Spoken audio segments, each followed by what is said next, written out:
Kw'izina rya Data n'irya Mwana n'irya Mutima Mweranda, amen. Bene wacu dusangiye ukwemera muri Yezu Kristu, ndabaramukije. Mu izina rya Yezu Kristu, nitugire Kristu, dusabikanya ijambo ry'Imana dusanga muri Bibiliya, igitabo c'amazaburi. Tugeze ku izaburi y'109, turayihera ku karongo ka 17 kugeza ku karongo ka 31. Ijambo ry'umutwe twabonye ryavuga ngo intungane yitwara ku Mana. Uburirimbisha nabimenye ni izaburi ya Dawudi. Yarakunda umuvumo, ese nawe womwomera. Ntiyakunda umuhezagiro, ese nawe womuca kure. Yambara umuvumo nk'umutamana, ese womunyengetera imbere nk'amazi, ukinjira mu magufa yiwe nk'amavuta. Numubere impuzu yipfuka, umubere umukanda yama akenyera. Iyo niyo mpembo umukama agerera abasi banje, abamvuga nabi bandwanya. Ariko weho Mana, Mukama, ntungarukire kubw'izina ryawe, kuko ubuntu bwawe ari ntangere, ntunkize. Nkako ndi umurushwa, ndi umukene, umutima wanje umeze nk'uwasogoswe muri jewe. Ngenda meze nk'igitutu gihera kiyonga, bampungurura nk'inzige. Amavi yanje yareganutse kubera inzara, umubiri wanje wanyunyutse kubura ibinure. Sigaye ndi igitutsi kuri bo, barambona bakazunguza umutwe. Nuntabare Mukama Mana yanje, nunkize kubw'ubuntu bwawe. Niho bazomenyera ko ico ari ikiganza cawe, ko ari wewe Mukama wagize ibyo.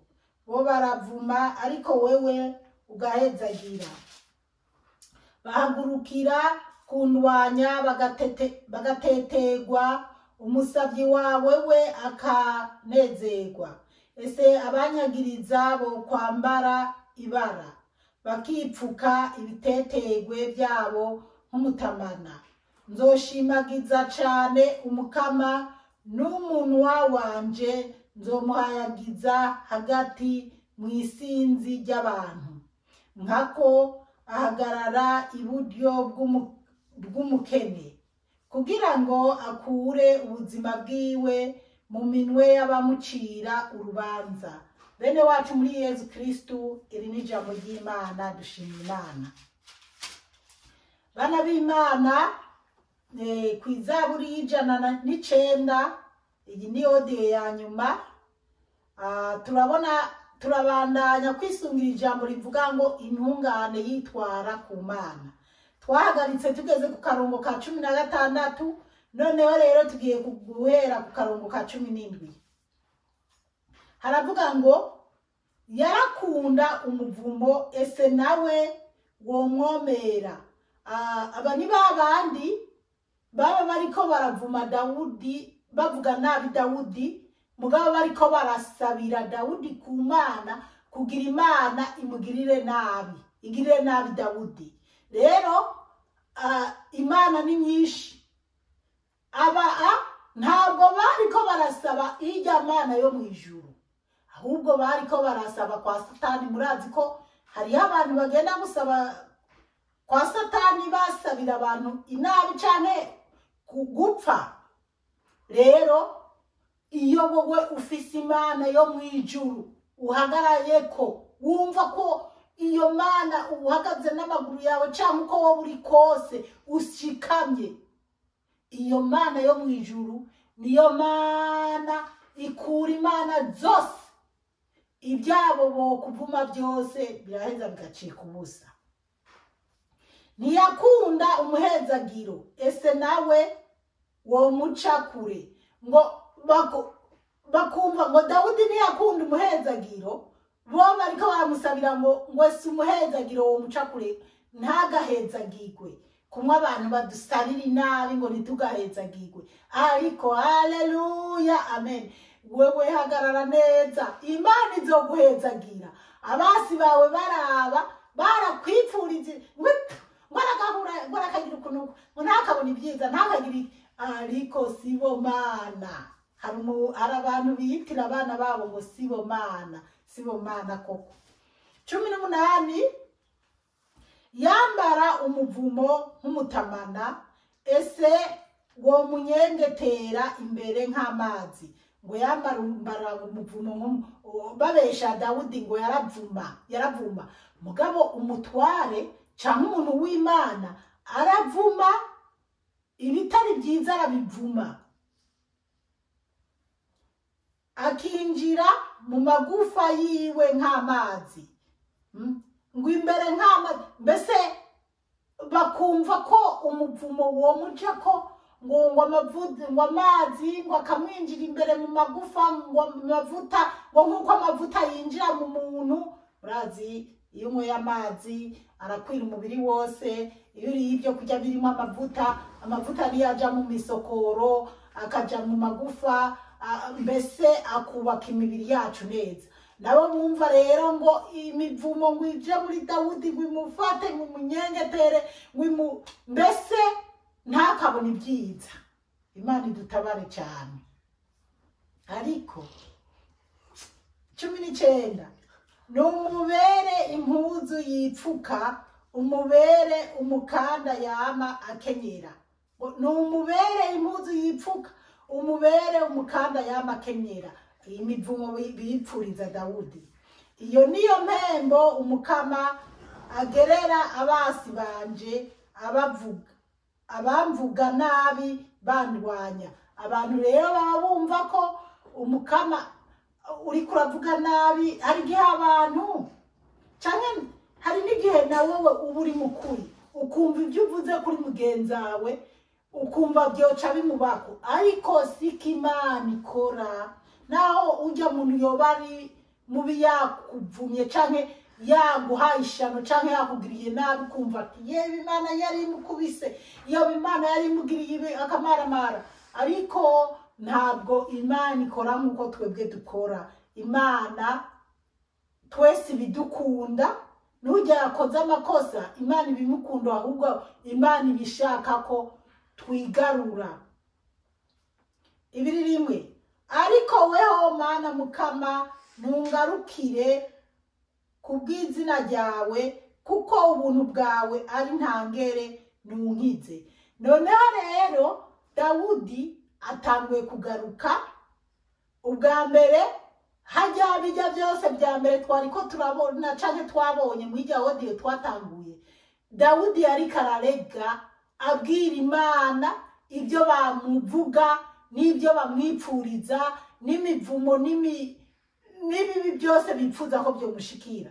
Mugabo Dawudi aragarutse atanguye kuvuga ngo ariko weho Mana mukama ntungarukire kubw'izina ryawe, kuko ubuntu bwawe ari ntangere nunkize. Ugiye mu bitabo bya Samuel cyane mu bitabo by'ibyabaye ucubona icyatumye Dawudi avuga aya majambo. Yarahunga agahura n'ibigeragezo. Arigihe rero jemba ariko nisomera Bibiliya nitegerereje ndubwe ntaduka gatwega nkiyumvira Dawudi byari byamukomereye. Ibaze nyimba warasomye hahandi Shimeyi yamujanye wewe ngo wa musazi we, wewe ngo wakigwa amaraso we, akamutuka. Hanyuma abagendanyi ba Dawudi ngo mwami ngo reka ngwijyambwa ngo tugende tuyice, ngo ngende ndayikati josi. Dawudi ati reka nimugende kugira ikintu na kimwe, ntimumukore ku ikintu na kimwe.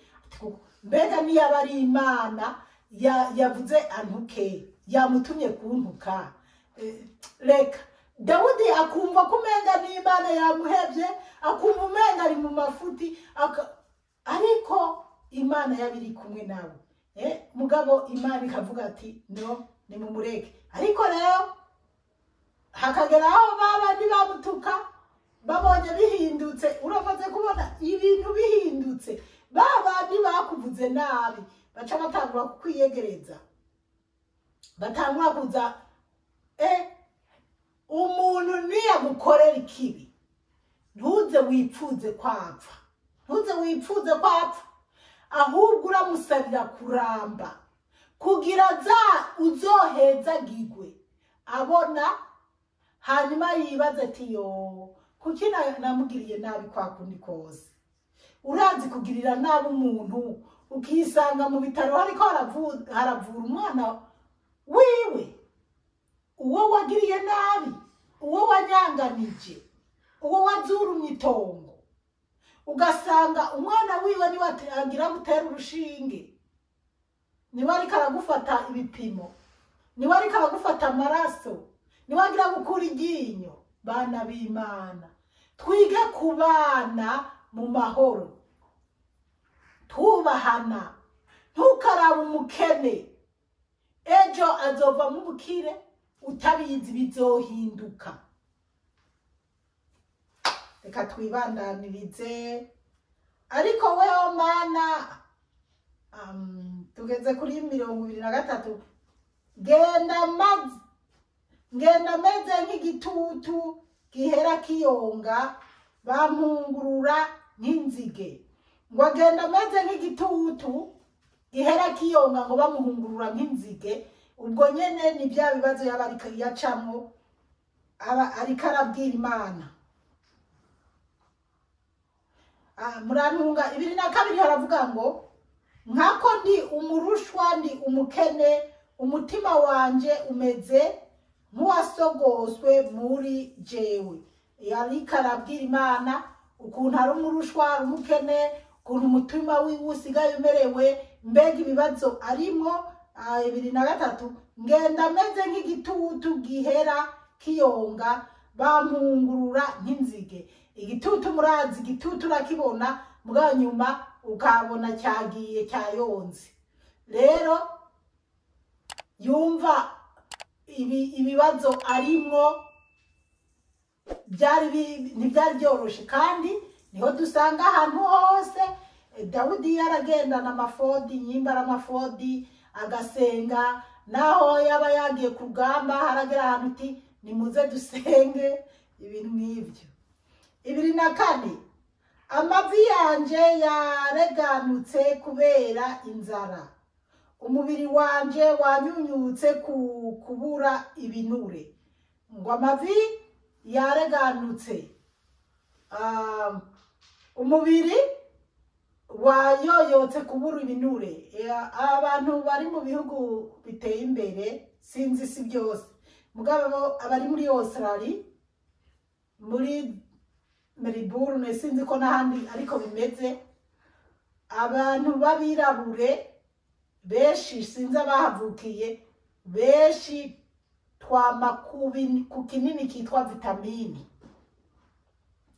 twama kubera ko umaze iminsi utari kurakinwa, amavi, amagufa hano mu bukokora, mu nkokora, mu ngingo, wumva ugenda burakocagurika kukubura vitamini.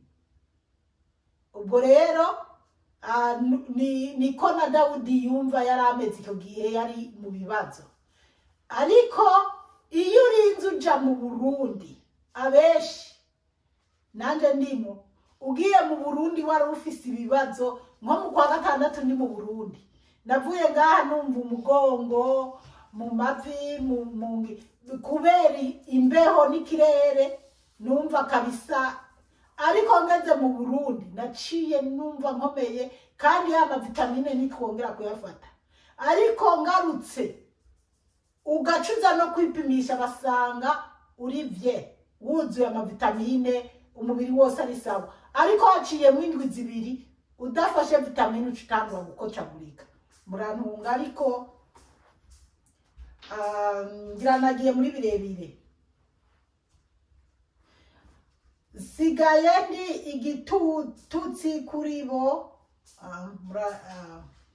Yes, 2005. Sigaye ndi igitutsi kuri bo, barambona bakazunguza umutwe.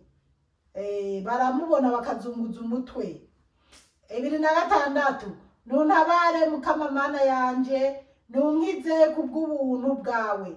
Dawudi aratabaza Imana ngo, Mana nuntabare kubw'imbabazi zawe, nungirire neza, kuko yarabwiye Imana ibyo bamugirira byose. Ariko aratabaza Imana ati nuntabare. Aha bitwigisha natwe ingere turi mu bibazo tugomba kugira iki? Gutabaza Imana. Kuko hariho abantu baja mu bibazo bagaca baja mu bapfumu. Hariho abantu baja mu bibazo bagaca baza kurondera nabo akagwi ko basayidira. Hariho abantu baja mu bibazo bagaca bagenda nyimbu yaciye kwa Mistanteri, uyu agaca aja kwa Buramatari, canke agaca aja kwa kurondera uburyo bwari bwo bwose bwo kwikura mu bibazo. Uyu buryo bwose bwo kuva mu bibazo nukubwira Imana, nukwegera Imana, tugasenga, tugakomera, Imana ikaba ari idutabara. Niyo bazomenyera ko ico ari ikiganza cawe, ko ari wewe Mukama wagize ibyo. Dawudi akavuga ati Mana ni wantabara, bajya bari kungirira nabi, niho bazomenyera kwika ari ikiganza cyawe, ko ari wewe wantabaye, ko ari wewe ukomeye, ko ari wewe ushobora byose. Haleluya, amen. Bana b'Imana, nukuri iyo wubaha Imana biraryoshe kubona bakugiriye nabi, bamaramara bagasanga bimwe bari bagize birabateturukanye, hanyuma nawe umeze neza. Ariko nibyagenda gutyo ntuzobacokoze cyane, wowe uragenda gushima Imana, umutima wawe wuzura amashimwe. 28. Bo baravuma ariko wewe ugahezagira. Haleluya, amen. Ngo bo baravuma ngo ariko ngo Imana igahezagira. Mwibuke kuri audio ya mbere no kuri canke se no kuri video ya mbere ukuntu imivumo Dawudi yari yayidonaguye, imivumo bamuvuma. Ca wiyumvira Shimeyi igihe ari karavuma Dawudi, ca wiyumvira umuhungu wiwe Abusalomu ingene yari karavuma se, ca wiyumvira hari byinshi, ca wiyumvira Sawuli, ibyo byose mugabo Imana igahezagira. Ca wiyumvira Dawudi Imana imukura inyuma y'impene n'intama n'inka, bene wabo ku rugamba ati waramenyereye kwiyemera, uje kwiyemera hano tamuhira kuragira, mugabo Imana ikamukura hahandi. Bahagurukira kundwanya bagateterwa, umusabyi wawe we akanezerwa. Ngo bahagurukira kumugwanya, ngo hanyuma bagateterwa, ngo umusabyi wiwe akanezerwa, kubera ko barateterwa. Muribuka igihe Sawuli yaza aragerageza ngo bamuze gutsinda Dawudi ku rugamba, Sawuli yinjira mu ibuye, Dawudi mbese akanagenda ku mpuzu Sawuli yambaye, Dawudi agafata agakeba kw'igipande, canke agatora agakuza k'amazi akakajana, agacahamagara ati mwami rungika abantu bawe baze batora ibi n'ibi. Mbega mwari jujumwe, uko niko murinda umwami wanyu. Rero hajya umuntu acateterwa. Iyo ubonye umuntu uzi ngo waramwishe, mugabo nyuma ukamubona ariko arahandi hantu. Nta bantu bica umuntu bazi ko bamwishe neza, bamushikanyeyo, bagatumuramba bakiruka canke bagaterera mu mazi bakagenda, mugabo nyuma bakisanga umuntu yarabaye muzima. Bana b'Imana, ngaha muri Australia hari umuntu yigeze kuja mu Burundi. umuntu umwe aramugurira hanyuma bamuhereza ibifaranga bicanye hanyuma uwo muntu nyene baramenya ko yapfuye n'ibintu sibanga ryabayeho yari umudamu araho uwo ngaha umugabo wiwe aramuherera aratanga ibifaranga ahiga bicanye mu Burundi ngo bamwice baramufata koko baramujana ngo bamwice mugabo ni kubera Imana mwabo bicanyi ngira harimo umuntu uwo muntu yababwiye ati twebwe nitwica abavyeyi barahamagara n'umugabo wiwe aravuga baranamurikodinga baramubwira ati genda twebwe ntacyo tugutwaye mugabo umenye uwo mwari mubanye basi umugabo akaza hano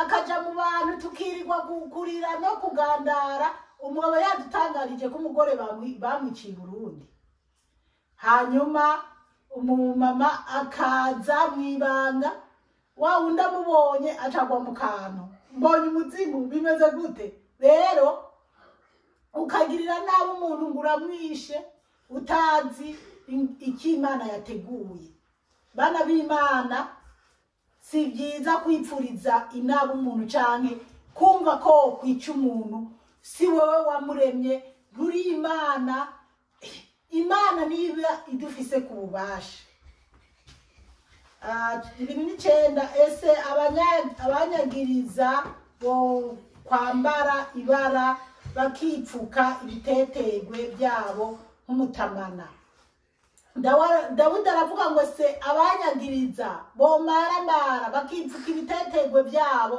nk'umutamana 30 nzoshimagiza cyane umukama n'umunwa wanje nzomuhayagiza hagati mwisinzi ry'abantu ngo azosimagiza umukama ngo amuhayagize n'umunwa wiwe ngo amuninahaze mwisinzi ry'abantu haleluya amen nicyo gituma aya mazaburi natwe tuyafise tukumva ingene Dawudi kwisi yose barasoma aya mazaburi ingene Dawudi yananezererewe umukama kubyiza umukama yamugiriye na jewe Paul Musabikazi w'Imana nzima banumva no gukora amazaburi kubera hari ibintu byinshi nekereza kanezerererwa Imana gutyo bigaca bituma nko mu gitondo kuwa mbere nkejo kuwa mbere murantunga iyo dizoza kuwa gatanu ariko ndayikoze ariko wa Mungu ariko hejo kuwa mbere ntegerezwa kugenda mu gatondo muri chapelle nta misi bihari bagira imisa kuwa kane kuwa gatatu kuwa gatanu no kuwa kane no kuwa gatandatu mugabo hari hayandi masengero imisa iba buri munsi mu gitondo mugabo je kubera ko kuwa mbere ku isengero yacu atari imisa ntegerezwa kugenda nkaja muri chapelle nkavugisha pure nkashengerera nkanezerwa kubera ngiye gushima Yezu haleluya amen nkanezererwa ibintu Yezu yankoreye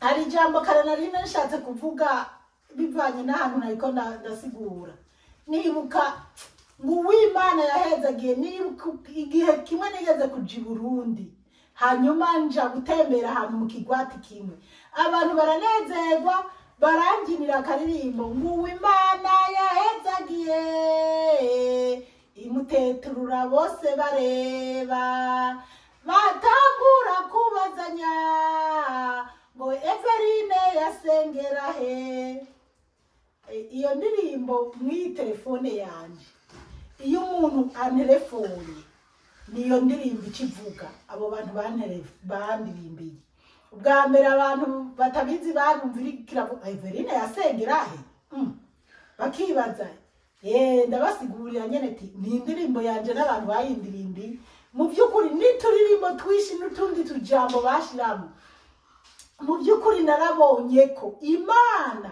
ni Imana pe kubera nanje numva navuga amazaburi kubera uw'Imana yahezagiye imuteturura bose baraba. Hari ibintu byinshi nezerwamo nibutse iby'Imana yangiriye. Imana yanguye mu bantu ahaguye benshi, Imana yanguye mu Rwanda bikomeye, Imana yanguye mu nkambi ya Gitare bitoroshe bashorera kunyica, Imana yanguye mu nkambi ya Rukore, Imana yanguye no ngaha muri Australia naho nagiye mpura n'ibibazo, ariko Imana irakomeza irangirira neza. Haleluya, amen. Niyo mpamvu nicaye bana b'Imana ubu ndi gukora audio mwijoro, ni mwijoro. Niyo mpamvu nca bugufi nkavuga reka ngamurukire Yezu yambwiye ati mwana wanje unkorere aho uzoba uri hose nzoba ndi kumwe nawe. Niyo mpamvu naho noba njyamye ntakoze ubutumwa mwumva ijwi riguma rimwe mbyuka nkaza gukora ubutumwa. Haleluya, amen. Rero urabe ibyiza Imana yakugiriye, unezerererwa Imana, ushima Imana. Reka tumarire Odile kwihuta. Nkako ahagarara iburyo bw'umukene, nkako ahagarara iburyo bw'umukene, Imana ihagarara mu buryo bw'umukene kugira ngo akure ubuzima bwiwe mu minwe y'abamucira urubanza.